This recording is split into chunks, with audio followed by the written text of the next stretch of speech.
Welcome to RSU 13's Health Protocols training. This training will cover pre-screening, child feeling unwell, face coverings, physical distancing, and hand hygiene. Your building administrator will be providing any building-specific details throughout this training, such as the location of the isolation room in the school and any other key elements that are unique to the spacing or requirements for a particular building. This is our COVID-19 pre-screening tool available in Appendix A of our school reopening plan. It is required daily by all students and staff who will be entering our buildings. Each morning prior to entering our buildings, parents need to ask the following questions of students, and staff need to self-screen using the following questions. Within the past 24 hours, have you had a fever of 100.4 and above or used any fever-reducing medicine? If the answer is yes, you are to stay home. Do you feel sick with any of the most common symptoms? See symptom list to the right. If the answer is yes, you are to stay home. The most common symptoms of COVID-19 include cough, shortness of breath, difficulty breathing, fever of 100.4 or greater, chills, sore throat, new loss of taste or smell. There is also a less common symptoms list. You are to stay home with any yes response to the questions above or two or more of the less common symptoms listed to the right. So if you have two or more of the less common symptoms, you are also to stay home. Those include muscle pain, nausea or vomiting, stomach pain, diarrhea, fatigue, headache, rash, swelling or redness of hands and feet, red eyes, eye drainage, congestion, runny nose. Have you been in close contact with a person who has COVID-19? If the answer is yes, you are to stay home. Have you traveled outside of the state in the past 14 days? If the answer is yes, please contact your school. In Appendix A, the second link, it takes you directly to the maine.gov website that outlines all of the current travel restrictions. Our schools will be following those. They will not be outlined here as they are apt to change, so we will be following all of the latest guidance and recommendations around travel. Again, please stay home with any yes response to the questions above or two or more of the less common symptoms listed to the right. Attend school when all answers are no. Call or see your school nurse or other designated person at school if you have questions.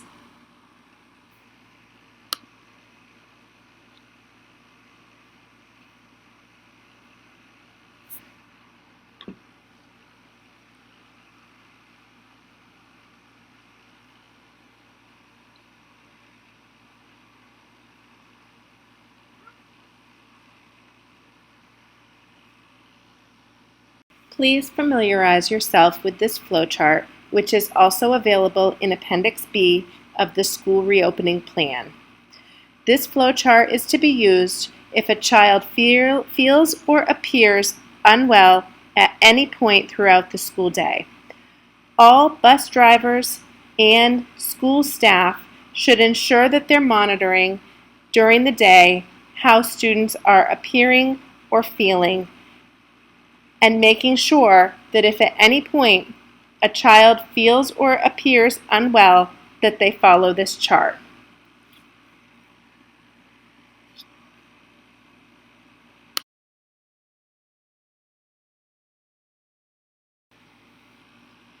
Face coverings.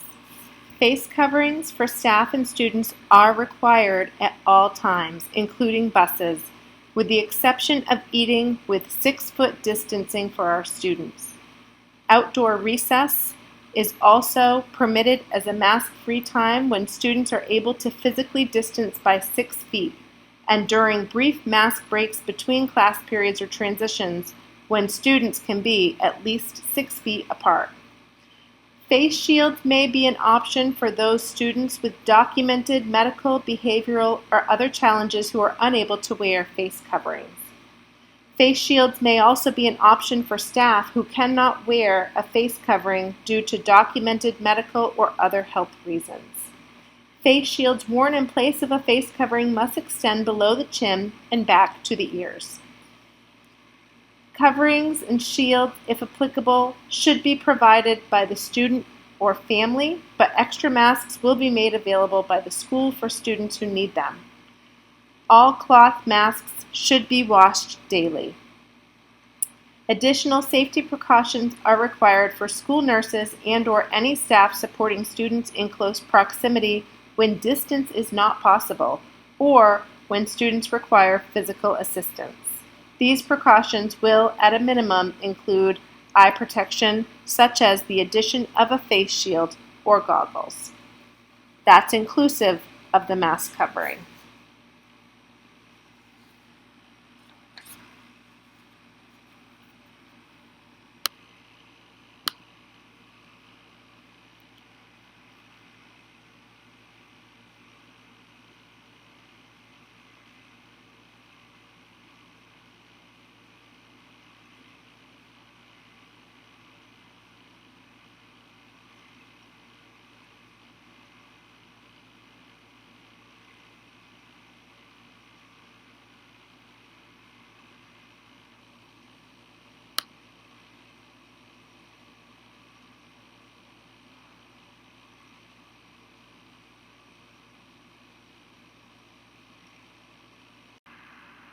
Social or physical distancing.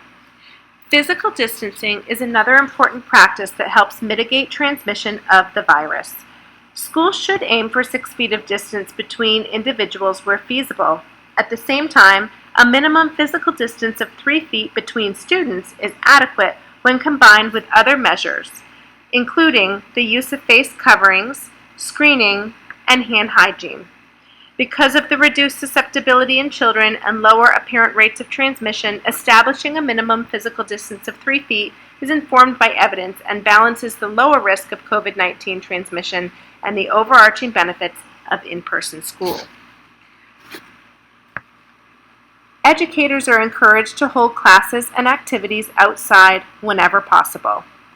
Adults and adult staff within schools should attempt to maintain a distance of 6 feet from other persons as much as possible, particularly around other adult staff. Strategies to increase adult physical distancing in time and space include the following: conducting meetings, trainings, curriculum planning, and parent-teacher conferences virtually to the greatest extent possible. Discouraging congregation in shared spaces.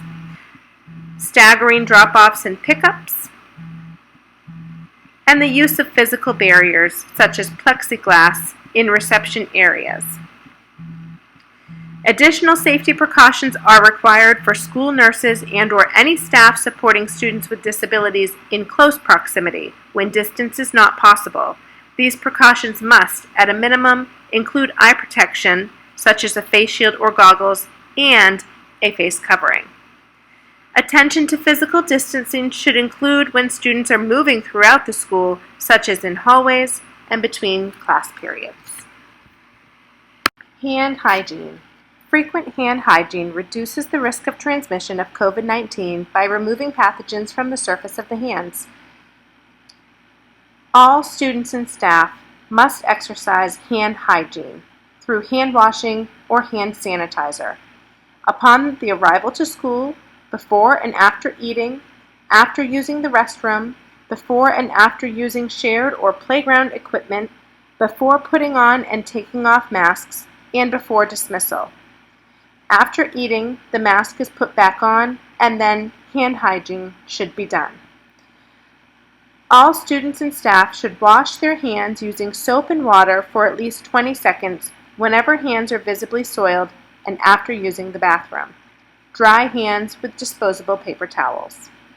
Hand washing is the best option. When hand washing is not practicable, use a hand sanitizer with at least 60% alcohol. Apply hand sanitizer to all surfaces of the hands and in enough quantity that it takes 20 seconds of rubbing hands together for the sanitizer to dry. Hand sanitizer will be placed at key locations in your building. Students using the bus or vans for transportation to or from school must use hand sanitizer upon entering the mode of transportation as well as exiting. Please remind students to avoid touching their face or face coverings. Hand hygiene should be performed before and after touching any shared equipment and consistent with requirements around shared equipment. Please make sure that you take the time to teach and direct students to cough or sneeze into their elbow when not wearing a face covering, or alternatively, cough or sneeze into a tissue, discard the tissue into the trash container, and then perform hand hygiene.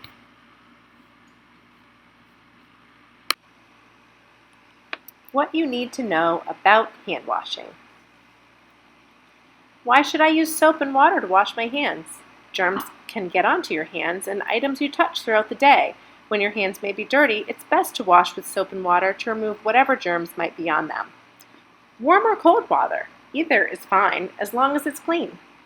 Bar soap or liquid, either is fine. Does the soap have to be antibacterial to work? No, plain soap and water works just as well. What if I don't have soap but I have access to water?